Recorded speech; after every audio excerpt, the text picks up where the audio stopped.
Brantis snorted derisively as he surveyed the primitive human buildings below his dropship, imagining how he would line their skulls on pikes as trophies after easily crushing their pathetic resistance. The Cathari Empire had conquered 100 worlds, and these puny humans would be no different. Brantis was a battle-hardened Cathari warrior, veteran of dozens of planetary invasions. The humans were laughably primitive in comparison. They had only rudimentary space travel and no energy weapons. This would be like stomping an insect. As Brantis's dropship descended through the clouds toward the human colony, he could see their ramshackle defenses and feel the fear radiating from them. His razor-sharp claws twitched in anticipation. But Brantis would soon discover he had drastically underestimated the humans. These humans would fight with a ferocity and determination his kind had never encountered before. And those human skulls that Brantis planned to mount on pikes? Unless something changed, he would be lucky to escape this rock with his own skull still attached. Brantis's eyes snapped open. He blinked, trying to figure out where he was. The last thing he remembered was being surrounded by human soldiers, bleeding out from a dozen wounds. By all rights, he should be dead. But instead, he found himself lying on a simple cot in a bare room with metal walls. His injuries had been cleaned and bandaged. He sat up, wincing at the pain in his side. The door to the room slid open, and a human walked in. He was wearing some kind of military uniform with captain's bars on his shoulders. "I'm Captain James Harrison," the man said. "I'm in charge of this base. You're Brantis, right? Commander of the Cathari invasion force?" Brantis narrowed his eyes. "I am. What is this? Why am I not dead?" "We don't kill prisoners," Harrison replied. "It's not our way. Your wounds have been treated and you'll be provided food and water." Brantis snorted. "And then what? You'll keep me as a pet?" "No. I'm here to negotiate a peaceful resolution to this conflict." The Cathari commander stared at him for a moment, then threw his head back and laughed. "Peaceful? You humans are even more naive than I thought. There can be no peace between us. Only conquest." Harrison pulled up a chair and sat down, unfazed. "I understand that's the Cathari way, but it doesn't have to be like that. War and violence aren't the only options." "What other option is there?" Brantis growled. "You fight until the strongest wins. That is the natural order of things. Now release me so I can rejoin the battle and crush your puny resistance." The human captain shook his head. "I'm afraid I can't do that, but I want you to listen to me." He leaned forward, resting his elbows on his knees. "Humanity has a long history of conflict. We've fought countless wars among ourselves, over resources, ideologies, petty differences. But we've learned from those mistakes. We've learned that violence only begets more violence, that there's always another way."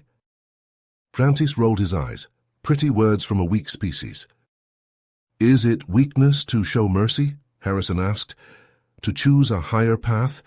You say that humans are naive, but I think it's the Cathari who are limited in their thinking. You assume that because we seek peace, we are incapable of war. But you're wrong. We are more than capable of defending ourselves, as you've seen. The difference is we don't revel in conquest and slaughter. We fight only when we must, and we always look for another solution first." The Cathari was quiet for a long moment, considering the human's words. He had never encountered a species like this before, one with a history of war, yet still able to show mercy to their enemies. It was an intriguing concept, one that challenged everything he had been taught. "Fine," Brantis said at last. "I will hear your proposal, human. But do not expect me to agree to anything that goes against the Cathari way." Harrison nodded, a hint of a smile on his face. "I wouldn't expect anything less, Commander. Now let's talk about how we can end this conflict without further bloodshed." Light years away from the cell where Brantis and Captain Harrison were locked in tense negotiations, the full might of the Cathari Empire descended upon the unsuspecting colony of Nexa Prime. 1,000 dropships, each carrying a dozen battle-hungry Cathari warriors, pierced the planet's atmosphere, their hulls glowing red-hot from the friction. The invasion had begun. On the surface, The human colonists scrambled to prepare their defenses. They were farmers, engineers, and scientists, not soldiers, but they knew they had to fight for their homes and their lives. A small unit of Earth's military, sent to protect the fledgling colony, rallied the civilians and handed out weapons. "Remember your training," Lieutenant Sarah Briggs told her hastily assembled militia. "Stay in cover, conserve your ammo, and work together. We can beat these bastards, but we have to be smart about it." The colonists nodded grimly, checking their rifles and taking up positions in the makeshift barricades surrounding the settlement. They could hear the roar of the Cathari dropships growing louder, see the alien vessels descending like a swarm of locusts. "Here they come," someone muttered, voice tight with fear. The Cathari ships landed with earth-shaking thuds, ramps slamming down to disgorge streams of heavily armed warriors. They roared their battle cries, brandishing pulse rifles and vibroblades, their eyes gleaming with bloodlust. "Fire!" Lieutenant Briggs yelled. The human defenses erupted with muzzle flashes and the staccato crack of gunfire. Bullets pinged off Cathari armor, but here and there a lucky shot found a gap and an alien fell. But for every Cathari that fell, a dozen more charged forward. They returned fire with their pulse rifles, searing beams of energy that cut through the human barricades like a blowtorch through paper. Screams filled the air as colonists fell, their chests smoldering. Yet the humans fought on with grim determination. They retreated into the maze-like alleyways of the colony, using the narrow spaces to negate the Cathari's numerical advantage. Snipers took up positions on rooftops, picking off alien officers. Improvised explosives, cobbled together from mining supplies, were detonated under the feet of advancing Cathari squads. In the orbital battle above, the Cathari fleet rained devastation on the planet, their energy weapons reducing entire city blocks to molten slag.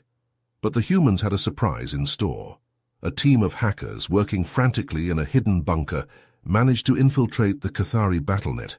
Suddenly the aliens' comm channels were filled with screeching static and contradictory orders, sowing confusion and chaos among the invaders. On the ground, the tide was beginning to turn. The Cathari, for all their advanced technology and warrior ethos, were ill-prepared for the kind of dirty, unconventional warfare the humans employed. They were used to quick, overwhelming victories, not a long, grinding slog where the enemy refused to meet them head-on.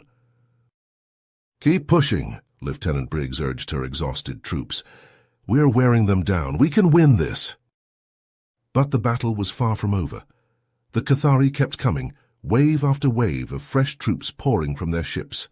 And in orbit, their fleet was already regrouping, preparing for a second, even more devastating assault.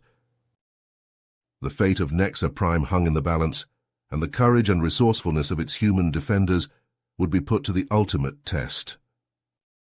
The metal walls of the holding cell seemed to close in on Brantis as he sat across from Captain Harrison, the human's words echoing in his mind.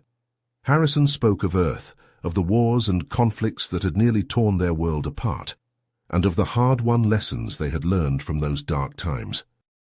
"We realize that our strength comes from our diversity," Harrison said, his eyes distant as if seeing into the past. "When we work together, despite our differences, we can achieve incredible things. It's not about conquest or domination, but about cooperation and understanding." Brantis listened, his brow furrowed. The concept was alien to him, but he couldn't deny the evidence before his eyes. These humans, with their inferior technology and fragile bodies, had managed to repel the Cathari invasion force. They had adapted to the battlefield, using clever tactics and unconventional strategies to overcome their disadvantages. "Your warriors fight with great skill and courage," Brantis admitted grudgingly. "But how do you maintain unity among such a diverse population? Do you not have conflicts between your different factions?" Harrison smiled. "Of course we do. But we've learned to resolve those conflicts through diplomacy and compromise, not violence. We recognize that our differences make us stronger, not weaker." Brantis fell silent, considering the captain's words. He thought of the Cathari way, of the endless cycle of conquest and subjugation, For generations, his people had believed that strength was the only thing that mattered, that the weak existed only to serve the strong. But now, faced with the humans' resilience and adaptability, he began to question that belief. The distant sound of explosions and gunfire filtered through the walls, a reminder of the battle raging outside. Brantis knew that his people were suffering heavy losses, that the humans were fighting with a ferocity and determination that the Cathari had never encountered before. "Your people will never surrender," Brantis said, meeting Harrison's gaze. "They will fight to the last warrior, even in the face of certain defeat." Harrison nodded. "We don't want to fight, but we will defend our homes and our way of life, no matter the cost." Brantis stood, pacing the small cell. He thought of the countless worlds the Cathari had conquered, of the civilizations they had crushed beneath their boots. For what? Glory? Power? In the end, it had brought them only more enemies, more worlds to conquer, an endless cycle of violence and destruction. He turned to face Harrison, his decision made. "I will help you," he said, the words feeling strange on his tongue. "I will speak to my people, convince them to end this war. There has been enough bloodshed on both sides." Harrison stood as well, offering his hand. "Thank you, Brantis. I know this isn't an easy decision for you, but together we can find a way to end this conflict peacefully." Brantis hesitated, then grasped the human's hand. It was a gesture of trust, of respect, one that went against everything he had been taught. But as he looked into Harrison's eyes, he saw not weakness, but strength. The strength of a people united in their diversity, fighting for a common cause. "We will have peace," Brantis said, his voice firm with conviction. "But it will not be easy. My people will resist. They will not understand at first. But I will make them see the truth, as you have shown me." Harrison nodded, a glimmer of hope in his eyes. "It's a start," he said. "A small step on a long road, but every journey begins with a single step." Together, the human and the Cathari walked out of the cell, ready to face the challenges ahead. The war still raged, but now there was a chance, however slim, for a different outcome, one of peace, of understanding, of a future where their two peoples could coexist in harmony. Brantis stood before the vidscreen, his heart pounding as he waited for the connection to be established. Captain Harrison stood beside him, a reassuring presence in the face of the momentous task ahead. The screen flickered to life, revealing the imposing figure of Emperor Crathrak, his scarred face twisted into a scowl. "Brantis," he growled, his voice dripping with contempt. "I thought you were dead, or captured by the humans. What is the meaning of this?" Brantis took a deep breath, steeling himself. "Your Majesty, I come to you with a proposal for peace. The humans have shown me that there is another way, a path beyond endless conquest and bloodshed." The Emperor's eyes narrowed. "You dare speak of peace? You who have led our warriors into battle countless times? What has happened to you, Brantis?" "I have seen the strength of the humans," Brantis replied, his voice steady. "Not just in battle, but in their unity, their ability to work together despite their differences. They have taught me that there is more to life than war and domination." Crathrak scoffed. "The humans are weak, their ideals are foolish. They will fall before the might of the Cathari, as all others have." Captain Harrison stepped forward. "With respect, Your Majesty, the humans have proven themselves to be formidable adversaries. Your forces have suffered heavy losses, and the battle is far from over. Is it not better to seek a peaceful resolution rather than continue this costly war?" The Emperor's gaze shifted to Harrison, his expression unreadable. "And what would the humans offer in return for peace? What concessions would you demand?" "We seek only to coexist in harmony," Harrison replied. "To share our knowledge and resources, to learn from each other. We do not desire your territory or your subjugation, only an end to the fighting." Crathrak was silent for a long moment, his brow furrowed in thought. Then slowly he nodded. "Very well. I will consider your proposal. But know this, humans.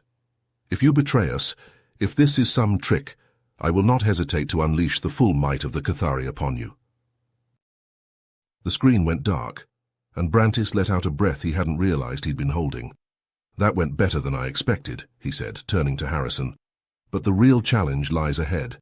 The negotiations will not be easy." Harrison clasped Brantis's shoulder.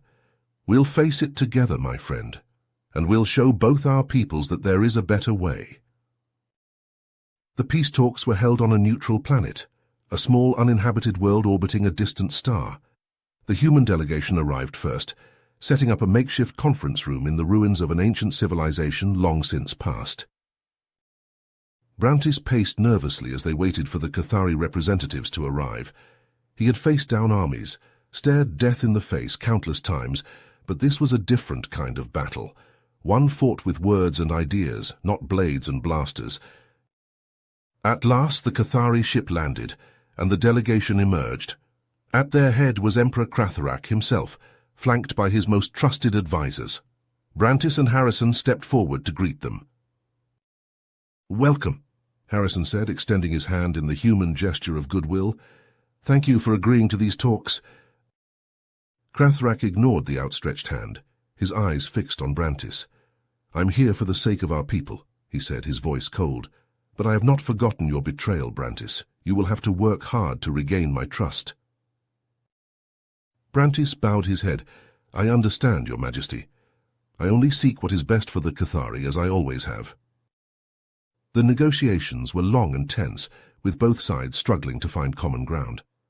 The humans offered to share their advanced medical technology, while the Cathari demanded access to the mineral-rich asteroids in human-controlled space. Tempers flared and voices were raised, but through it all Brantis and Harrison worked tirelessly to keep the talks on track. They argued and debated, but always with the goal of peace in mind. Finally, after days of intense discussions, an agreement was reached. The Cathari Empire would recognize the sovereignty of human territories, while the humans would provide aid and resources to help the Cathari rebuild their society. Trade routes would be established, and cultural exchange programs put in place to foster understanding between the two species. As the talks concluded, and the delegations prepared to depart, Brantis found himself reflecting on the incredible journey that had brought him to this moment. He thought of the battles he had fought, the worlds he had conquered, and the lives he had taken. And he thought of the lessons he had learned from the humans, of the power of unity and the strength that came from diversity. "Thank you," he said to Harrison, clasping the human's hand in his own, "for showing me a different path, for helping me see that there is more to life than war." Harrison smiled. "Thank you for being open to change, my friend. Together we have taken the first step towards a brighter future for both our peoples." As Brantis boarded the Cathari ship, he knew that the road ahead would not be easy. Change never was, but he also knew that he had found a new purpose, a new way to serve his people, and with the help of his human allies, he would work to build a Cathari society based on the principles of cooperation and understanding, one that could stand alongside the humans as equals and partners in the vast, wondrous galaxy they shared. You have reached the end of the story. If you enjoyed this story and want to support us, please leave a like and subscribe to our channel, and for every comment that says 88, I will heart every single one of them. Thank you for your time.